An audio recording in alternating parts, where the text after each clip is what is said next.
I never thought I'd be standing here today, telling you how I fell in love with the woman I married for convenience. The contract was supposed to be simple, 3 years, separate bedrooms, and a mother figure for my daughter. But Sophia Reynolds wasn't just any CEO, she was the woman who would turn our carefully constructed arrangement upside down and teach me that some rules are meant to be broken. If you're enjoying this story, please hit that like button and subscribe to the channel for more emotional family journeys that will touch your heart. Your support means everything. The rain pounded against the windshield as I raced through traffic, my phone buzzing incessantly. Mia's school had called 3 times in the past hour. Another emergency, another reminder that I was failing as a single father. "Mr. Carter, this is the 3rd time this month you've been late," the principal said when I finally arrived, soaking wet and out of breath. My 6-year-old daughter sat in the office chair, her small legs dangling, eyes downcast. "We understand your situation, but Mia needs stability." I nodded, swallowing the lump in my throat.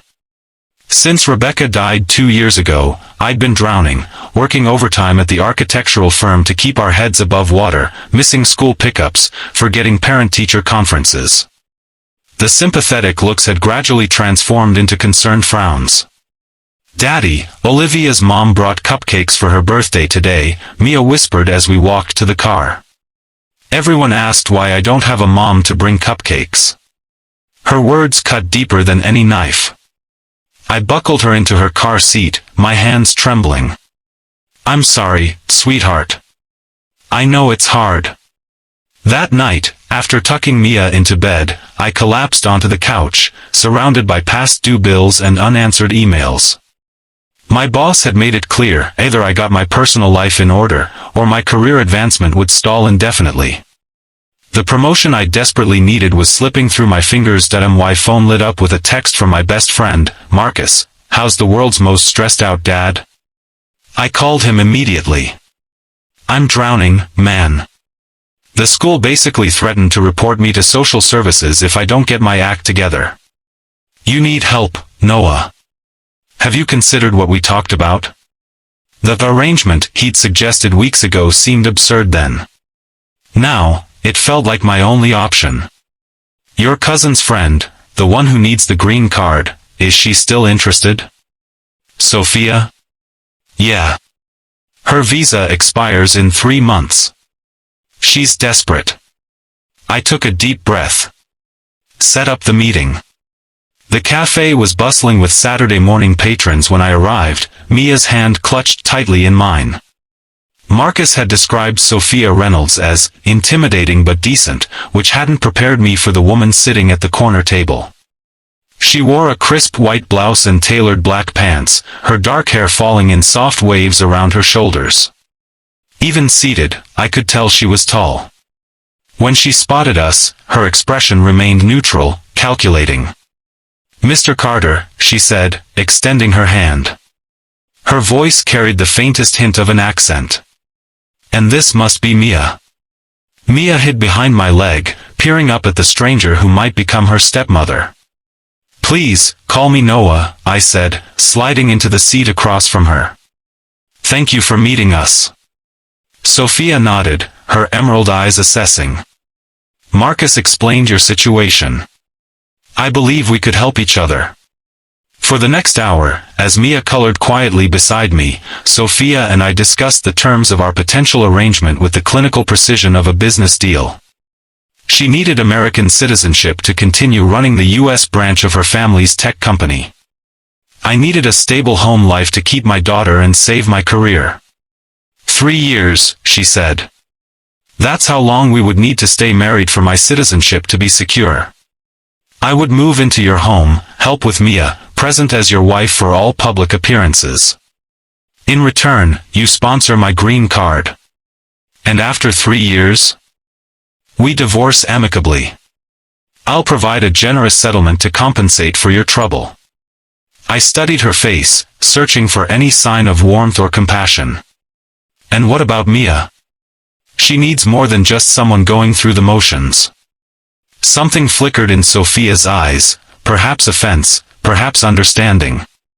Mr. Carter, Noah, I may be doing this for business reasons, but I'm not heartless. I had a stepmother once. I know what it means to need a mother figure. We would need rules, I said firmly. Boundaries. Sophia pulled out a leather portfolio and removed a typed document. I've already drafted them. Separate bedrooms. No physical relationship. Shared financial responsibilities. I maintain my career, you maintain yours. We present as a happy family to the world. As I scanned the document, Mia tugged at my sleeve. Daddy, is she going to be my new mommy? Sophia's expression softened for the first time. She leaned forward, meeting Mia at eye level. I would be like a stepmother, Mia. I can't replace your real mom, but I can be your friend. Would that be okay? Mia considered this with the serious contemplation only a 6-year-old could muster. Do you know how to braid hair? My daddy always makes it too tight. A smile, small but genuine, curved Sophia's lips. I do. And I promise never to make it too tight. 2 weeks later, we were married at the courthouse, with Marcus and his wife as witnesses. Sophia moved her essential belongings into our modest suburban home the same day. The master bedroom became hers. I relocated to the guest room. Our lives as a pretend family had begun. The first month was awkward, to say the least. Sophia worked long hours, often returning after Mia was asleep. When home, she moved through the house like a polite guest, careful not to disturb our routines. We circled each other cautiously, two strangers bound by a contract and a child, but Mia took to Sophia immediately. Children, I discovered, have an uncanny ability to see past pretenses. The first Saturday after our wedding, I woke to the sound of giggling from the kitchen. I found Sophia and Mia making pancakes, flour dusting both their faces. Daddy! Sophia's teaching me to make pancakes shaped like animals. Mia exclaimed, proudly holding up a misshapen blob that vaguely resembled a rabbit. Sophia glanced up, a hint of embarrassment coloring her cheeks. I hope we didn't wake you. Mia mentioned she's never had homemade pancakes before. No, it's nice, I said, surprised by the domestic scene. I'm not much of a cook. So I've gathered from your freezer full of microwave meals, Sophia replied, the corner of her mouth quirking up. That morning marked a subtle shift. Sophia began arriving home earlier, sometimes bringing work with her but completing it at the dining table while Mia did homework nearby. She introduced vegetables into our diet, replaced our chipped dishes with simple but elegant ones, and organized our chaotic linen closet without comment. One evening, I returned from work to find Sophia helping Mia with a school project, a family tree. My heart clenched at the sight of Rebecca's name carefully written on one of the branches. I told Mia that all families look different, Sophia explained later, after Mia was in bed. And that she's lucky because she has both a mom watching over her from heaven and a stepmom here on earth. I studied the woman sitting across from me, realizing I knew almost nothing about her beyond her professional accomplishments. Thank you for being kind to her about Rebecca.